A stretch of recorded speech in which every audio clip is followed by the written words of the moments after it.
March 21st, 2011 began like a pretty normal day for Rebecca Coriam. She worked on a cruise ship and called her parents to inform them that she would give them a call the next day. However, the next day, Coriam didn't call her parents, nor did she return to work. In fact, her coworkers mentioned that they hadn't seen her the previous evening. This was unlike her. Her friends explained that they always knew about her whereabouts even when she didn't outrightly inform them. But something about this time felt different. It was only a few hours before their fears would be confirmed, officially declared missing. The authorities began an extensive search for Coriam. On the evening of March 21st, 2011, Coriam joined the cruise ship on which she worked. The ship left the shores of Los Angeles, bound for the waters of Puerto Vallarta, Mexico. At exactly 5:45 a.m. the next morning, the surveillance cameras caught Coriam making a phone call in the crew lounge.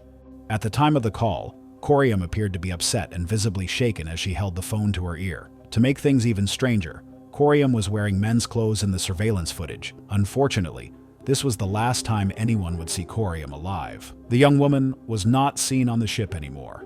After an extensive and fruitless search, the company involved the United States Coast Guard and Mexican Navy. But despite the input of these experts, the whereabouts of Coriam, whether dead or alive, remained a mystery. For lack of any other sane explanation regarding her disappearance, the captain of the ship suggested that Coriam had been on deck 5 when she was thrown into the sea by a rogue wave.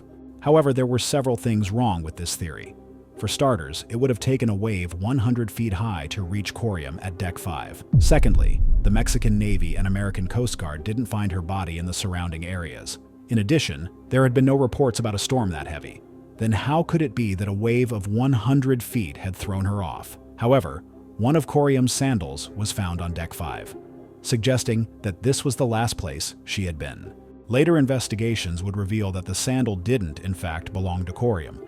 It wasn't the correct size, and her friends mentioned that it wasn't the sort of sandal that she would wear. After a few months of investigations, another theory emerged. Perhaps Rebecca Coriam had taken her own life. To further understand this, Tracy Medley, Coriam's colleague and former lover, mentioned that the young woman still struggled with mental illnesses after being assaulted as a teenager.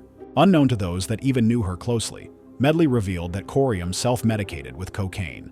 Additionally, the former lover said that Coriam wasn't on the best terms with her family, who still hadn't accepted the fact that she was homosexual.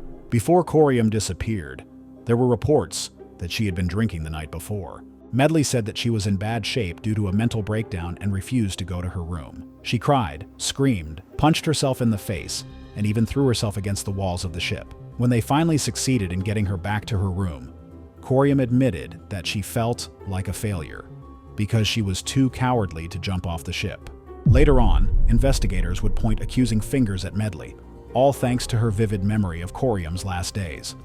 However, there was no proof to tie Medley to the case, and the lady in question said she would never do anything to hurt Coriam. Today, Medley still believes that Coriam killed herself because she had tried in the past, but her family refuses to believe that this is the truth, still maintaining that someone somewhere knows the truth about the events of Coriam's disappearance. The case remains unsolved.